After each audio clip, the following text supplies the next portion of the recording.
when you're at work, sometimes you may not think about retiring. And bidding farewell to the job that you love may be very difficult. We are in this show, Painful Goodbyes, and I'm Skumbuzo Duve. Joining me in the show today is Mrs. Mlingo. Welcome to the show. Hey, thank you, Pastor. Thank you very much. Thank you. Who is Mrs. Mlingo? Maybe you may tell us who you are so that people may know who I'm talking to. Okay. Mrs. Mlingo is a 76-year-old lady who has been married for 54 years. She has 4 children and 6 grandchildren, and a husband of 84 years who retired in 1995. 56 years in marriage, more than somebody's lifespan. We won't tell who that person is. Beautiful. Thank you very much. Thank you very much. Growing up, you had desires and dreams and what you thought life would look like. Share with us those dreams. Thank you. When I was growing up, I wanted to be a school teacher. My father couldn't afford the fees, but in nursing it was free. And when I came across the sick people, I had that desire to nurse them, to be with them. So I changed my mind during the course of the time and wanted to be a nurse. Okay. So that became your dream job. It became a dream job, oh, yes. Beautiful, beautiful. So tell us about that job. Did that become a reality? Since you dreamed, you envisioned, saw yourself being a nurse. Yes. Yeah. I must say I really enjoyed myself being a nurse. I started training in 1965. And that's where I met most of the sick people, and I was taking care of them. As I was growing, when it passed, I joined, actually I trained with some other organizations, especially on management job, community nursing, strategic planning, things like that. Yes, of which all these were applied during the course of the time in my nursing life. Beautiful, yes. Beautiful. Now tell us about the joys in your work, the things that you enjoyed. Yes, I enjoyed meeting people. I must say, when I left job, I was a chief nursing officer. Of which most of the time was spent in the offices planning this and that. That one I didn't enjoy much. Yes. So when I was still at the lower level, I went out, met people. It made me even develop some projects, because AIDS had just started. And as we were going, we'll find that people are put under the tables or they are locked away and so on. That's when I said, let me start doing something about it. Yes. So those were the joyous moments. Those were the joyous moments, yes. Joining families, making them know that even sick people are can be, yes, yes. You spoke about doing office work, and it wasn't an interesting thing to do. Tell us about that bit, the office work part of it. Okay. Office work, when I started my office work, I said, here I have to plan. I have to show them that I can do something. That's when I decided that I was in charge of 19 clinics and 1 hospital. So I said, in each clinic, there must be some proposals that are made by the clinic. There must be some job descriptions and so on. All these were nailed in each clinic. And I easily got so tensed up if work was not done properly. But then I would say, let me sit down with them. and show them.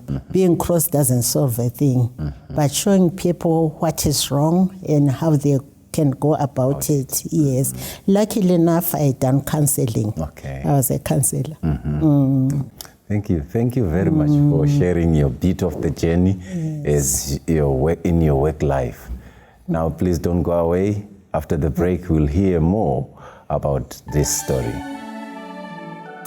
It's painful to say goodbye. It's hard to say I miss you. The time of love Is a gruesome cross. I need you now, beloved. Welcome back to the show. This is the second segment of Painful Goodbyes. You know, after 54 years of service, then came this time when you were supposed to fold your bags and go home. Kindly share that story with us. And this is your 11 years in retirement. Maybe kindly share that story with us. Thank you, Pastor. Retirement is not easy because you find it comes at a time when you are really enjoying your work, when you know exactly what is going to happen with your patients.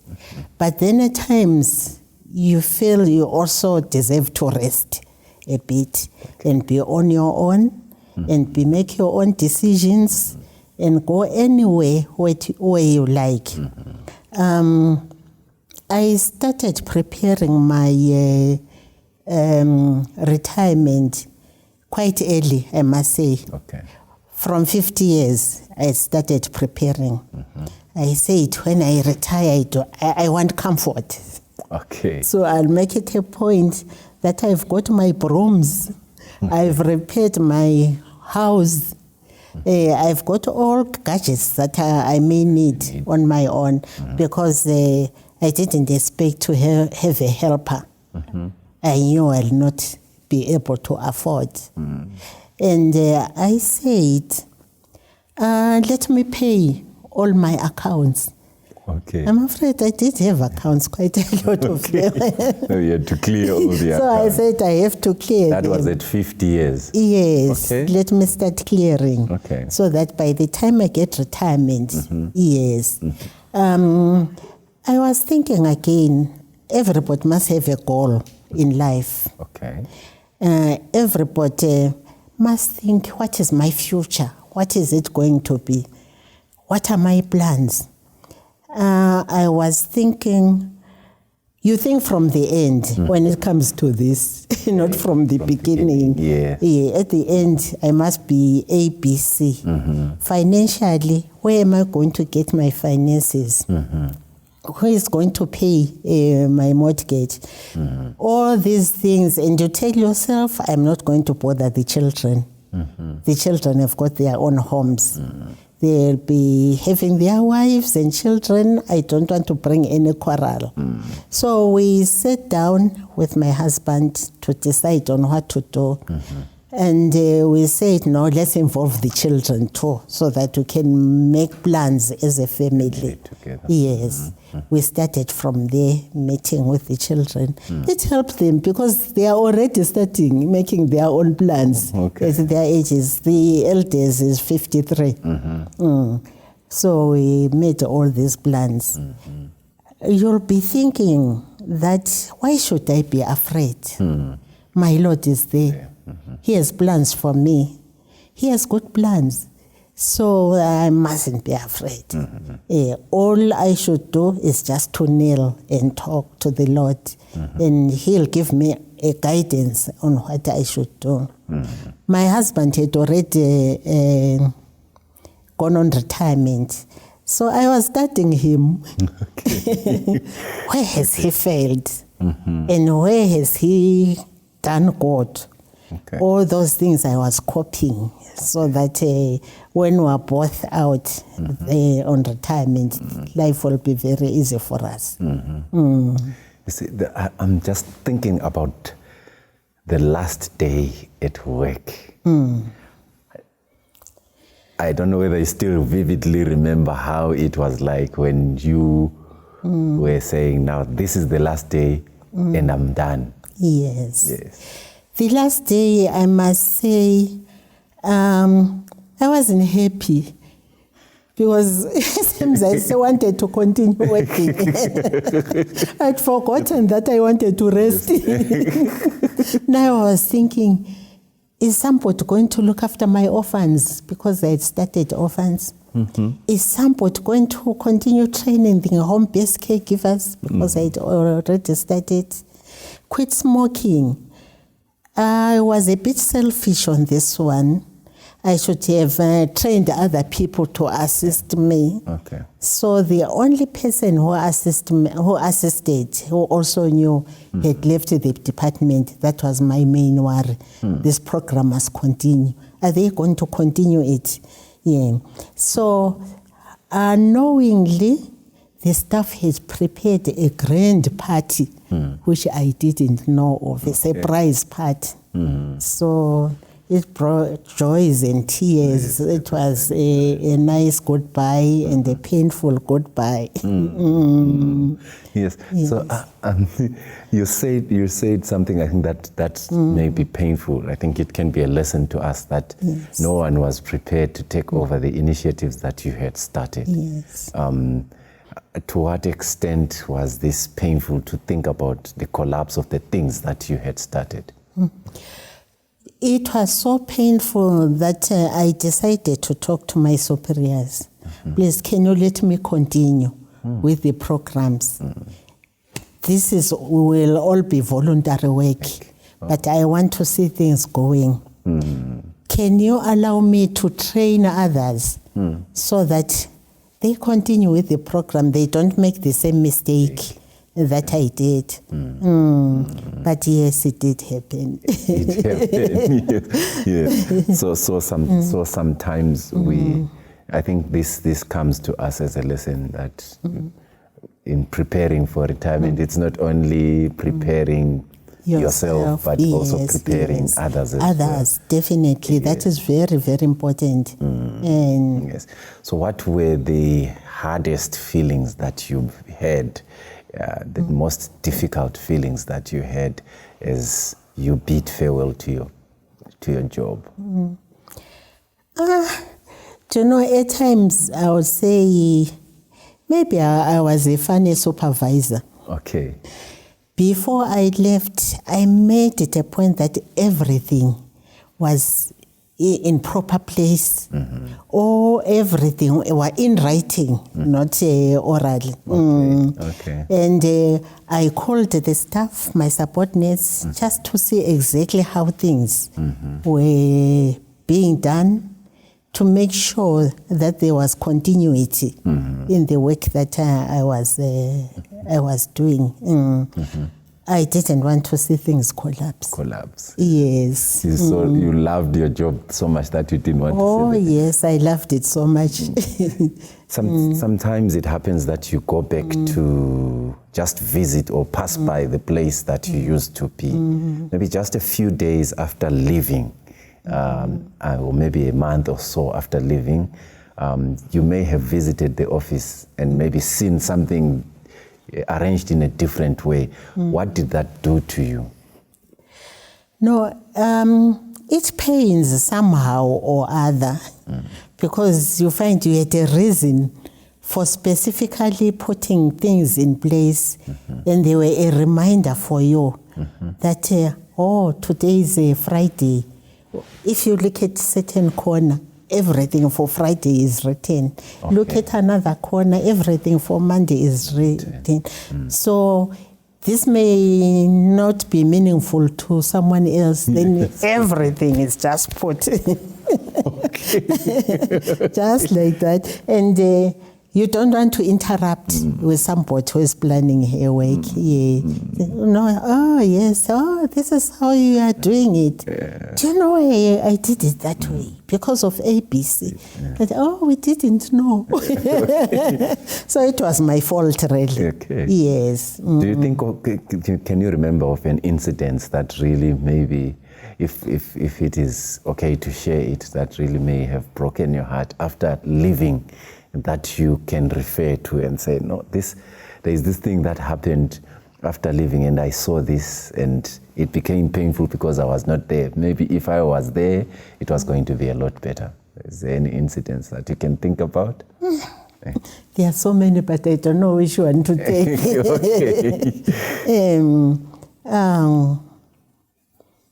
Let's leave this one. All right, Yes. that's fine. That's okay. That's okay. All right. And so how sometimes people who are retiring find it very difficult to cope. It becomes very hard.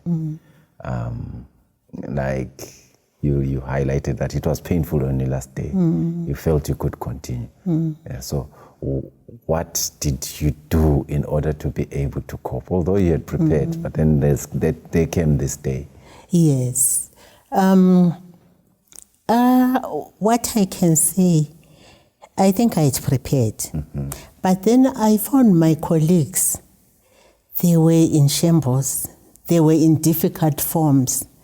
Nobody had told them how to prepare. So I called 2 colleagues. How about forming a group which will be known as a Nurses Retirement Association? Okay. And our slogan will be retired but not tired. Okay. Yes. So we have to support each other. Okay. Yes. All right. Make visitations. If there are projects, invite them. This has taken so well, it's beautiful. The nurses are good. Nobody has a problem. Somebody just phones, I've been injured, I have no crutches.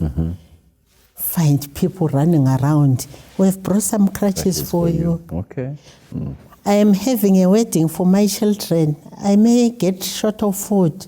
We collect and give them. It's working beautifully. Hey, okay. Thank you very much for sharing your story.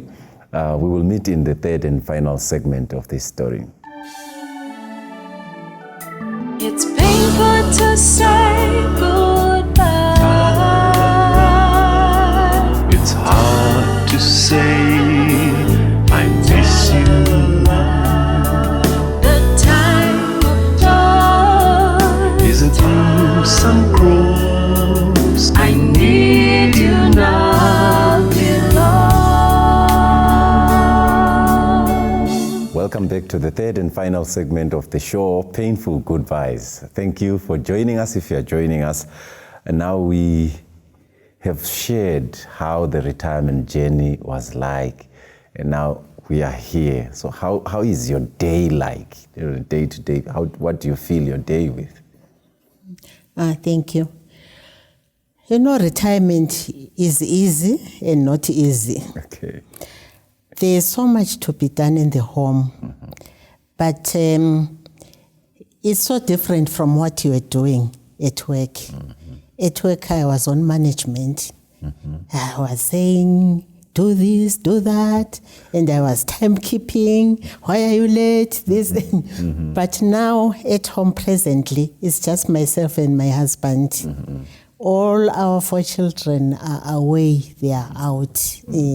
So it means we have to plan about the house. So we said, we're going to share. You'll do the garden. Everything in the garden is yours. Everything in the house is mine. Yeah. And I said, I take my time when doing things. And I require a work plan. Okay. I will say on Monday, I'll do the bedrooms. Okay. On Tuesday, I'll do my laundry. On Wednesday, I'll do this. God planned when he was creating the world, isn't it? All right. He didn't just do everything at the same time. Okay. So I said, I'm going to copy that. Yes, and do my 6 days planning and my resting day for the church. Very interesting indeed.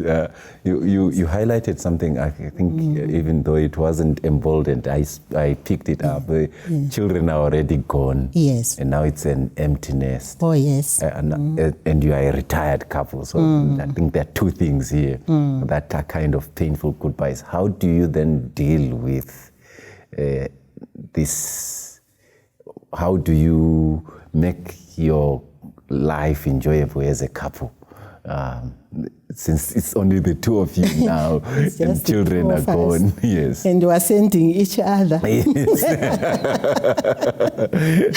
You know that I'm thirsty.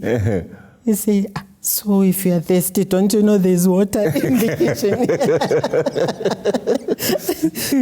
When he says, Mama, I'm thirsty, I say, how much water do you want? I bring a cup full. Anyway, life has been like that, but we enjoy it. Yes. Otherwise, we do enjoy because we go out. Before my husband was bedridden, we used to go out. We'll go to Victoria Falls, we'll go overseas. The children will invite us, this and that. Yes, just find the tickets coming. Then we go in. But now we've been stuck at home, I must say, because he hasn't been very well. Yes, I say it is my turn now to really look after him. And it has paid dividend. Hey, thank you very much. Now, I'm thinking about there should be some challenges that you face as someone who is retired. What could be those challenges? Yes. You know, financially, things are not as they used to be. So we said, what do we do? Because once we tell the children, they are ready to help, but we don't want to bother the children. We said we have to cut on things that are unnecessary for us. And we have to make sure that your garden supplies us with food. And I'll have to make sure that I cook so that nothing is left. If ever there's something that is left, we put it in the fridge. It will be for the evening or for tomorrow. Yes. But we have been doing that and it's working. Yes. Okay. So it's only when it is holiday, children don't understand why there are so many remains in the fridge. They'll come and throw. I said, I taught you in the beginning that no food is thrown away in this house because we have so many orphans. I've been looking after orphans. You'd rather put everything in a scarf tin than we'll be giving. And they welcome all that and they are so happy. I mean the orphans. Okay, all right. These are the people who give us joy. Yes, because looking at it's an extended family. Yes. Hey, thank you very much. Those are the challenges I have to do with finances, and yes, there should be some joys, or maybe joy that comes with retirement. What is that?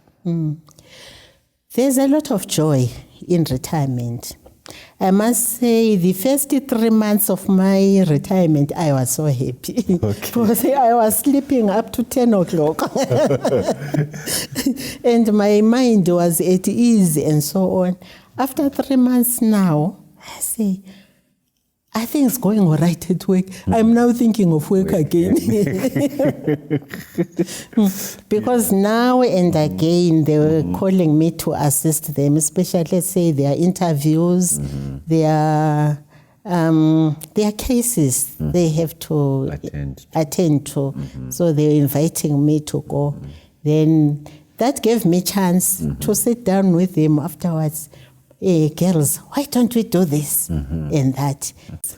Thank you. So, with all this financial challenges that come, what is it that you do in order to help yourself financially? You spoke about cutting the things, other things, but Yes. maybe bringing the income. Yes. What do you do? Maybe somebody listening may think about those ways of helping themselves. Yes. During retirement. You have to do some projects. For instance, we're doing a peanut butter making Okay. and selling. We're doing soap, liquid soap. Okay. Yes. Somebody taught us years back how to do soap. And we revived that. We're doing and selling that. Then a chicken. We had a chicken project. You know, there are so many projects you can think of, and those must be done.